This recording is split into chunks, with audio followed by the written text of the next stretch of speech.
Gue yakin lu pasti pernah punya temen yang pinter tapi mager banget gitu orangnya. Ini sering banget ditunjukin di dunia fiksi. Kayak misalnya kalau lu nonton Naruto, lu pasti tahu yang namanya Shikamaru gitu, yang sebenarnya IQ-nya gede banget, tinggi banget, tapi dia mageran banget. Termasuk juga dengan Sherlock Holmes yang IQ-nya tinggi tapi dia juga aneh dan dia juga mager. Nah, kalau di dunia nyata, kita juga udah punya contoh orang sukses yang memang beneran mager. Salah satu contohnya adalah Albert Einstein. Yang mana kalau lo nggak tahu, Einstein itu sebenarnya hidupnya mager banget sih. Dari kecil sampai dia kuliah, dia tuh adalah mahasiswa dan murid yang kagak jelas hidupnya. Udah nilainya jelek, dia kagak nurut sama gurunya, kagak ngerjain PR, sering skip kelas, dan ketika lulus pun dia kagak dapat kerja. Kayak mungkin kalau lu jadi profesornya si Einstein, mungkin lu juga bakal bilang kayak, ini murid kagak jelas cuy, kagak bakal sukses. Dan itu juga yang dibilang oleh gurunya Einstein. Tapi faktanya ya dia bisa menciptakan beberapa teori penemuan yang bisa mengubah cara kita memandang dunia. Nah, dari beberapa fenomena ini gue jadi bertanya-tanya, sebenarnya ada nggak sih orang yang seperti ini? Dan apakah benar bahwa orang malas itu cenderung pintar, dan bahwa orang pintar itu rata-rata malas gitu dan mager? Selamat datang di segmen Satu Insight. Kali ini gue bakal ngebahas soal pintar dan malas. Tonton videonya sampai habis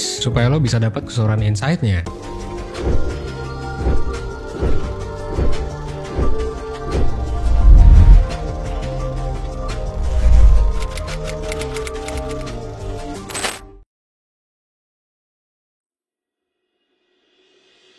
Oke, sebelum gue lebih lanjut, gue mau ngedefinisiin dulu malas itu apa sih? Gue bakal pakai salah satu teori psikologi, yaitu adalah tes Big Five Personality. Di The Big Five Personality ini ada satu aspek, namanya adalah conscientiousness. Nah, orang malas itu adalah orang yang punya conscientiousness rendah. Jadi, orang yang punya tingkat conscientiousness tinggi itu akan cenderung orang yang terorganisir, rapi, bertanggung jawab, berpikir ke depan, terus juga dia adalah orang yang gigih dan berorientasi pada hasil atau tujuan. Nah, jadi semakin tinggi conscientiousness-nya, semakin rajin lu. Dan semakin ini rendah, semakin lu adalah orang yang mageran. Tapi ini bukan baik atau buruk ya, karena plus minus cuy. Kalau misalnya orang terlalu conscientious, mungkin orangnya terlalu kaku, kagak bisa bercanda. Tapi kalau orang yang mager, yang conscientiousnya rendah, itu bisa jadi orang yang easy going, chill, dan lain sebagainya gitu. Jadi jangan dianggap ini sebagai spektrum baik atau buruk. Dan by the way, kalau misalnya lu mau tes, psikotesnya ini ada di 1%, tapi ini psikotes yang termasuk berbayar dan memang dipaketkan dengan konsultasi di 1%.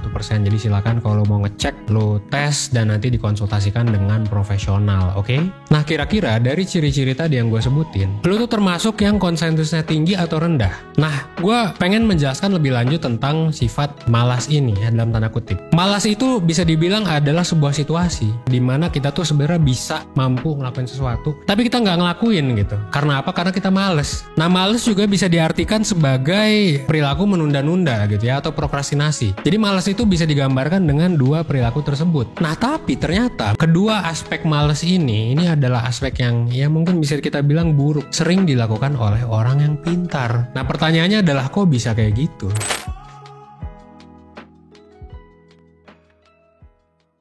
Oke, jadi apakah benar orang pintar itu cenderung malas? Dan apakah malas adalah karakteristik orang pintar? Jawabannya adalah bisa jadi. Aku sekarang lagi kuliah di Inggris buat study abroad program gitu selama 3 bulan.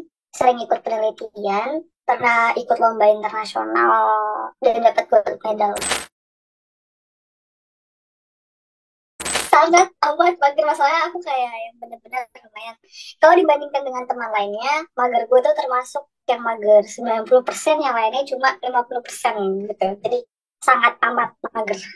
Tugas gampang, tapi aku lupa spesifiknya tugas apa itu, karena aku merasa, oh yaudahlah cuma gini aja. Jadinya aku, sebenarnya harusnya nggak boleh meremehkan ya. Tapi karena aku merasanya gampang, jadinya aku merasa bisa dilakukan dalam waktu yang mepet. Jadinya aku memutuskan untuk melakukan dalam waktu yang mepet gitu. Sempat nih dilakuin penelitian yang menarik gitu ya, untuk membuktikan apakah benar orang yang pinter itu adalah orang yang cenderung mager. Nah, jadi bayangin ada dua kelompok ya. Jadi kelompok pertama adalah kelompok orang yang suka mikir, suka tantangan, suka tugas yang kompleks. Nah, tapi ada juga kelompok yang kedua, orang-orang yang gak suka mikir, orang-orang yang suka hal-hal yang simple-simple aja, yang pasti-pasti aja. Nah, kedua kelompok ini setelah dibagi, keduanya dikasih sebuah alat pengukur yang bisa mengukur mengukur aktivitas mereka masing-masing. Nah, surprisingly, orang-orang di kelompok 1 yang kita bisa kategorikan sebagai kategori orang pintar, ketika diukur oleh jam tangan yang mengukur keaktifan itu, mereka tuh tidak seaktif orang-orang yang haho-haho. Kenapa gitu ya? Ternyata simpelnya adalah orang yang pinter cenderung memang lebih males bergerak, terutama dalam aktivitas fisik. Mereka lebih suka mikir, lebih suka pekerjaan yang menggunakan otak daripada menggunakan otot. Dan biasanya orang yang pinter itu cenderung akan bergerak ketika memang mereka merasa bahwa oh ini penting nih buat gue gerak. Dan selama mereka tidak menganggap bahwa hal itu penting atau menantang, mereka nggak akan gerak cuy. Nah ini juga menimbulkan pertanyaan, kalau misalnya orang pinter cenderung mager, apakah orang nggak pinter cenderung rajin? Jawabannya adalah bisa jadi. Nah ini menarik dan akhirnya gue coba telisik. Ternyata memang sifat-sifat rajin itu dimiliki oleh orang-orang yang mungkin IQ-nya nggak sebesar itu. Dan mungkin ini ada kaitannya juga dengan survival ya. Karena kayak ya mungkin kalau orang pinter, mereka nggak perlu effort lebih untuk mereka bisa survive. Dan orang-orang yang IQ-nya mungkin lebih rendah, ya mereka tentunya butuh yang namanya kerja keras supaya bisa survive di dunia yang mungkin cukup keras ini. Tapi mungkin jadi banyak yang mikir gitu, oh gue males berarti gue pinter. Apakah benar kalau lu orangnya males, maka lu adalah orang yang cenderung lebih pinter dan mungkin akan cenderung jadi lebih sukses daripada orang-orang di luar sana? Jawabannya adalah ternyata enggak. Ketika lu males belum tentu lu tuh pinter. Tapi ketika lu pinter, maka lu akan cenderung males. Kalau kita ngomongin soal males, semua orang pasti pernah males gak sih? Nah tapi kenapa ya ada orang yang malas-malesan terus? Itu apa sih faktor yang bikin orang tuh males? Ini bakal gue bahas di section selanjutnya.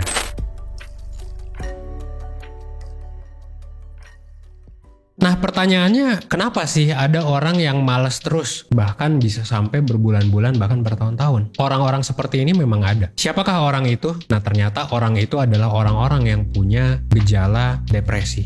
Sebenarnya yang paling ngaruh tuh ini sih memang tugas. Karena aku jadi tipenya ngerasa low energy, kadang ngerasa kayak emosinya nggak stabil gitu, jadinya ujung-ujungnya adalah besok aja capek, besok aja capek. Jadi dulu terus. Itu menurutku symptoms yang paling banyak di aku, terus paling ganggu sih. Nah sebelum gue bahas lebih lanjut tentang depresi, biar video ini tidak jadi misleading, pertama gue mau disclaimer, bisa jadi gue salah, atau nanti 5 tahun kemudian ketika lo lihat video ini, bisa jadi riset sudah berkembang dan gue bisa jadi salah. Di part ini gue bakal ngebahas banyak tentang gejala depresi dan gangguan depresi itu sendiri. Dan depresi adalah sebuah gangguan mental yang tentu berbeda gitu ya, dengan tidak semangat, berbeda juga dengan rasa sedih ya. So kalau nanti ketika gue menjelaskan tentang depresi, lu mengira-ngira, menduga-duga bahwa lu depresi, saran gua ya lu bisa langsung ke profesional. Kenapa? Karena yang berhak mendiagnosis apakah lu depresi atau tidak adalah profesional. Di 1%.net ada layanannya, di yang lain juga ada layanannya, ya lu bisa ke sana. Daftarnya gampang, nanti tinggal ke 1%.net aja, langsung klik daftar. Oke, gua lanjut ya. Ngomong-ngomong soal gejala depresi atau gangguan depresi, pertama-tama kita mesti ngebedain dulu antara gejala dan gangguan. Kalau gejala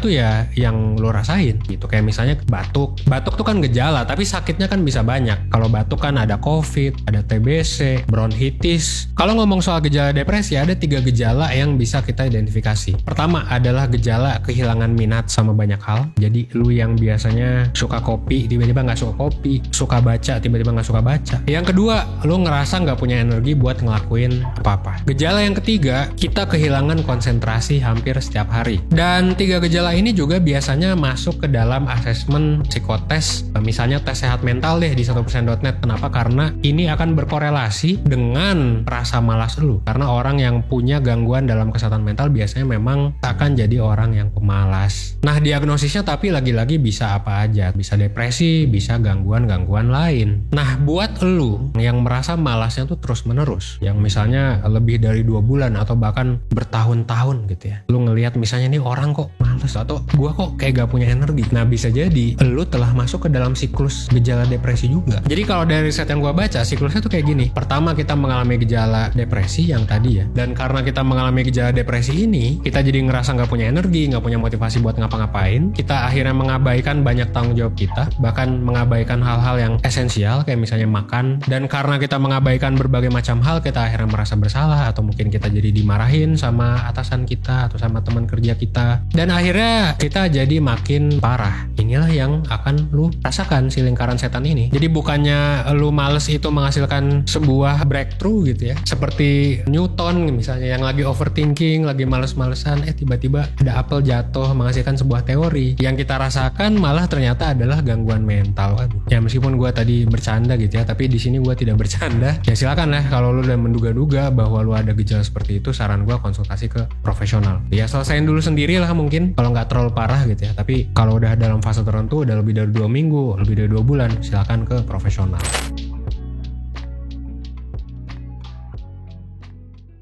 So, gimana solusinya untuk mengatasi perilaku-perilaku buruk supaya kita tidak sampai ke tahap gangguan yang parah?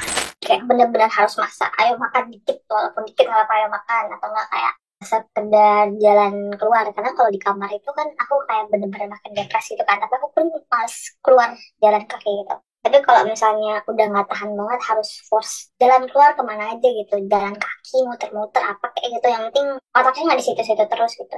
Nah, kalau dalam ilmu psikologi ada salah satu teknik yang namanya adalah behavioral activation. Kalau misalnya lu semager-magernya lu tetap lakuin aja cuy. Apa yang akan terjadi? Otak lu nantinya akan memberikan stimulus yang akan menghasilkan siklus baru, di mana yang awalnya lu merasakan gejala depresi, tapi ketika lu udah punya rutinitas yang memang lu strict banget dan lu lakuin, lu mencoba mutus siklusnya dan akhirnya lu merasa jadi orang yang lebih berharga daripada sebelumnya. Lu merasa jadi orang yang berhasil, lu merasa jadi orang yang positif. Nah, di sanalah muncul rasa positif dan bangga yang akhirnya akan memutus si siklus lingkaran setan itu tadi. Nah, behavioral activation ini sebenarnya cuma salah satu cara yang bisa lo lakuin dari berbagai macam cara. Jadi gue saranin lu untuk belajar terus, untuk tonton video-video self development yang ada di 1% maupun juga video-video mental health dan lain sebagainya supaya lu nanti bisa bangkit cuy. Bahkan video paling viral kita aja adalah video melawan rasa malas. So, abis ini silakan lu tonton. Oke?